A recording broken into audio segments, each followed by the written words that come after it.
अस्सलामुअलैकुम। तो आज हम करेंगे चैप्टर नंबर 14 इलेक्ट्रोमैग्नेटिज्म और इसका फर्स्ट टॉपिक है मैग्नेटिक फोर्स। तो मैग्नेटिज्म का ओरिजिन मोशन ऑफ चार्जेस से आता है। तो motion of charges are important for the study of magnetism. तो सबसे पहले हमारे पास आता है force on a moving charge in a magnetic field. Force on a moving charge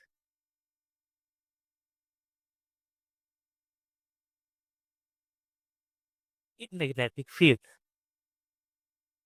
magnetic फील्ड को हम एम डॉट एफ से रिप्रेजेंट कर देंगे। तो बेसिकली एक एक्सपेरिमेंट कंडक्ट किया गया वायर मैग्नेट और फील्ड के थ्रू, जिसके अंदर एक वायर के थ्रू चार्जेस फ्लो हो रहे थे। तो हमने देखा कि हम हमारे पास एक फोर्स एक्सपीरियंस हो रही है, जिसको हमने नाम दिया मैग्नेटिक फोर्स का। तो ये जो फोर्स थी, force is directly proportional to charge,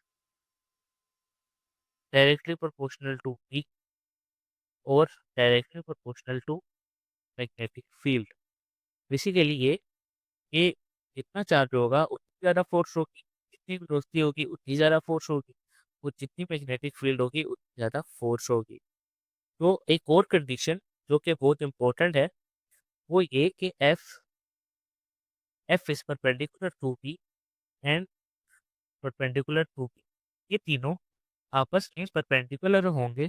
तो एज वी ऑल नो कि हमने क्रॉस प्रोडक्ट पढ़ा था वेक्टर्स में, तो यहाँ से हम इसका फॉर्मूला ड्राइव कर सकते हैं, क्योंकि क्रॉस प्रोडक्ट में तीनों वेक्टर्स जो होते हैं, एक जो रिजल्टेंट वेक्टर और दो वेक्टर्स जिनका क्रॉस प्रोडक्ट हो रहा होता है, वो आपस में परपेंडिकुलर होते हैं। तो यहाँ से हम इसका फाइनल फार्मूला निकल कर आता है, जो कि है F M equal to into cross P, where V and P are vector quantity, also force is also vector quantity. तो यहाँ से इसका एक in terms of magnitude formula जो आएगा वो आएगा F M equal to Q sine of theta. तो यहाँ से हम मैग्नेटिक फील्ड स्ट्रेंथ का फार्मूला निकाल सकते हैं, जो कि बनेगा D is equal to F M, जो कि मैग्नेटिक फोर्स है, divided by Q V sine of theta.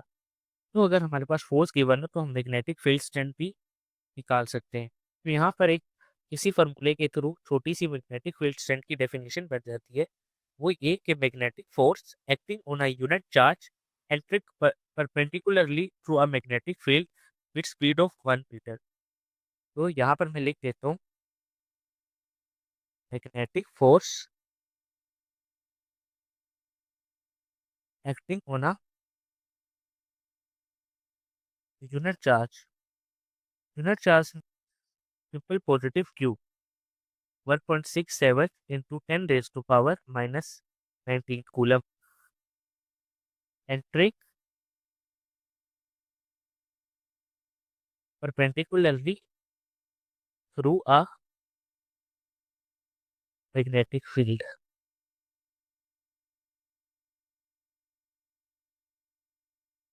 Magnetic field with a speed of 1 metre पर सेकेंड। यहाँ से हमारे पास एक थ्योरेटिकल एमसीक्यू बनकर आ सकता है कि मैग्नेटिक फील्ड स्ट्रेंथ की जो थ्योरेटिकल डेफिनेशन है इन terms of force on a moving charge in magnetic field, तो वो ये एक सिंपल लाइन आ जाएगी। तो इसके बाद हम डिस्कस करेंगे कि मैग्नेटिक फील्ड स्ट्रेंथ का यूनिट क्या होता है।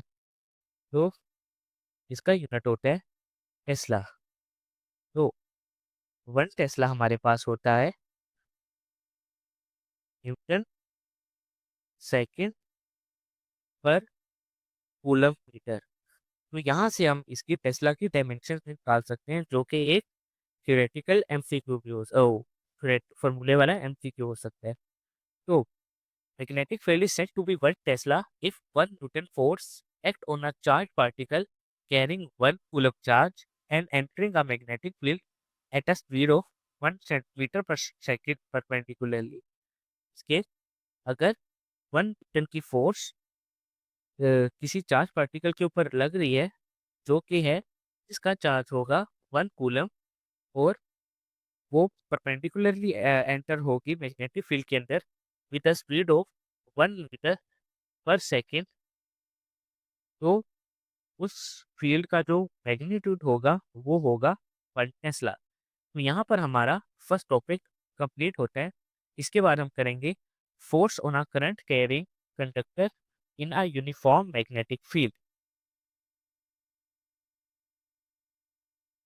तो force on a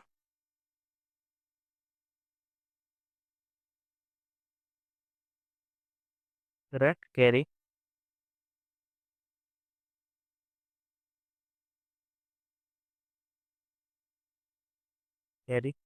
conductor in a uniform magnetic field, तो इसको हम एमएफ से रिप्रेजेंट करते हैं। तो बेसिकली एक कंडक्टर है जिसके थ्रू करंट पास हो रहा है और उस कंडक्टर को हमने मैग्नेटिक फील्ड के अंदर प्लेस किया हुआ है, तो उसके ऊपर जो फोर्स एक्सपीरियंस होगी वो क्या होगी। तो इसका जो फॉर्मूला है वो है F M is equal to I into L cross P. इसमें भी वेक्टर वाली प्रॉपर्टी आई, जैसा कि F is perpendicular to L और परपेंडिकुलर टू पी, मीन्स के ये तीनों क्वांटिटीज आपस में एक दूसरे के परपेंडिकुलर होंगी।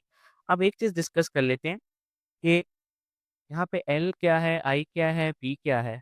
तो as you all know P is a magnetic field strength, और बस मेन कंक्लूजन इस एल का है, L is a length of conductor जो कि मैग्नेटिक फील्ड के अंदर होगा। लेंथ ऑफ अ कंडक्टर जो मैग्नेटिक फील्ड के इन्फ्लुएंस में होगा, राइट। और करंट जो कि उस कंडक्टर से करंट पास कर रहा होगा। तो बेसिकली कंडक्टर में ये जब भी कोई इलेक्ट्रॉन्स गुजरते हैं तो उनकी एक सर्टेन स्पीड होती है जिसको हम बोलते हैं ड्रिफ्ट वेलोसिटी। तो यहाँ पे एक इम्पोर्टेंट कॉन्सेप्ट आ जाता है ड्रिफ्ट वेलोसिटी। उसका सिर्फ सिंपल फार्मूला है, ड्रिफ्ट वेलोसिटी का फार्मूला होता है V D is equal to 1/n ए।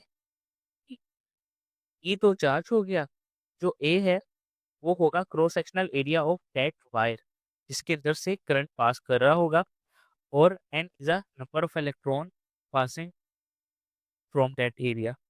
तो इस फॉर्मूले से हम सिंपल जिस तरह प्रीवियस फोर्स का हमने मैग्नेटिक फील्ड स्ट्रेंथ निकाला था, तो यहाँ भी हम मैग्नेटिक फील्ड स्ट्रेंथ निकाल सकते हैं। तो F is equal to F M is equal to I L V sine of theta. तो यहाँ से हमारे पास ये क्या आ जाएगा, F M upon I L sine of theta. तो यहाँ से भी एक मैग्नेटिक फील्ड की एक नई डेफिनेशन बन सकती है कि अगर 1 न्यूटन फोर्स एक्ट कर रही हो और करंट 1 एम्पेयर हो और लेंथ 1 मीटर हो, तो मैग्नेटिक फील्ड स्ट्रेंथ जो होगी वो 1 टेस्ला के बराबर होगी। If force is equal to 1 newton, I is equal to 1 ampere और L is equal to 1 metre, also length and magnetic field should be make an angle of 90 degree क्योंकि sine 90 पर maximum होता है, then B will be 1 tesla. तो यहाँ पे एक और इम्पोर्टेंट थ्योरेटिकल एमसीक्यू आता है कि मैग्नेटिक फील्ड का एक और यूनिट होता है जो कि स्मॉलर लेवल पे यूज होता है, क्वार्ट्ज। जिस जो हमने गॉसेस लॉ भी पढ़ा था, तो उससे रिलेटेड होगा ये। तो ये एक मैग्नेटिक फील्ड का यूनिट है, जो कि हम छोटे लेवल पे यूज़ कर सकते हैं। तो एमसीक्यूज़ बेसिकली ये आएगा कि what is relation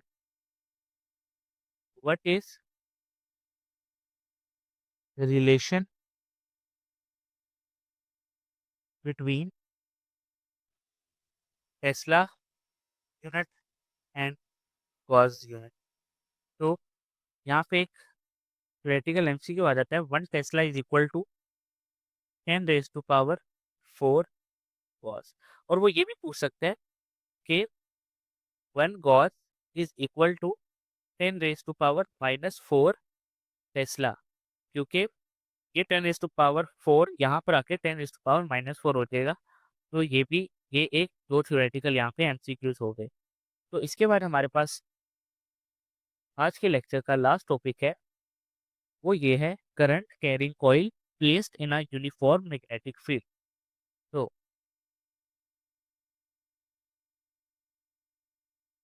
current carrying coil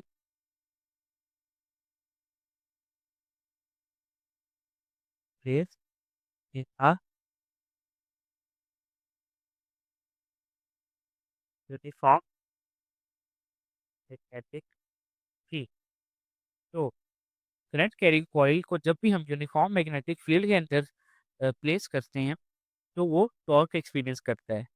तो इसका जो टॉर्क का फ़ॉर्मूला आता है, वो ये आता है, torque is equal to NI AB cos of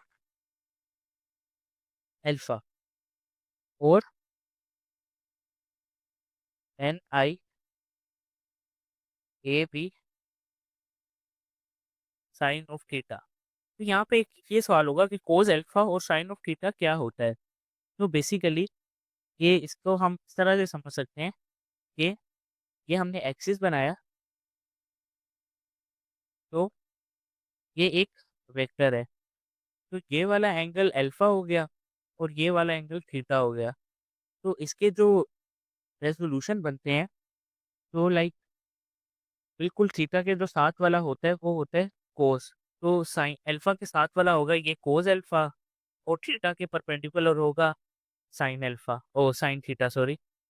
sine theta और साइन कोस अल्फा ये दोनों सेम होते हैं बेसिकली। तो ये वेक्टर का कॉन्सेप्ट है जो कि मैं यहाँ समझा देता हूँ ताकि कंफ्यूजन ना हो। तो इसके बाद हम इस फॉर्मूले के ऊपर वापस आते हैं कि एन आई ए बी ये सर्टेन चीज़ें क्या हैं। तो N is equal to number of turns in a coil, कि उस सर्टेन कॉइल के ऊपर कितने ज़्यादा नंबर ऑफ टर्न्स हैं। I area A is equal to face area of coil. इसके उस सर्टेन टाइम के ऊपर उस सर्टेन टाइम के ऊपर वो जो एरिया होगा वो क्या होगा, फेस एरिया ऑफ कॉइल। उसके बाद जो आई है वो बेसिकली करंट है। और यहाँ पे मैं दोबारा बता देता हूँ कि जो अल्फा है, angle between plane of coil and B, angle between plane of coil and magnetic field. वो जो थीटा है वो है angle between normal of the plane of coil and. तो आज के लेक्चर में हमने सारी मैग्नेटिक फोर्सेस को डिस्कस किया, बल्कि एक फोर्स अभी भी रहती है, तो वो हम इंशाल्लाह नेक्स्ट टॉपिक में डिस्कस करेंगे। तो थैंक यू वेरी मच।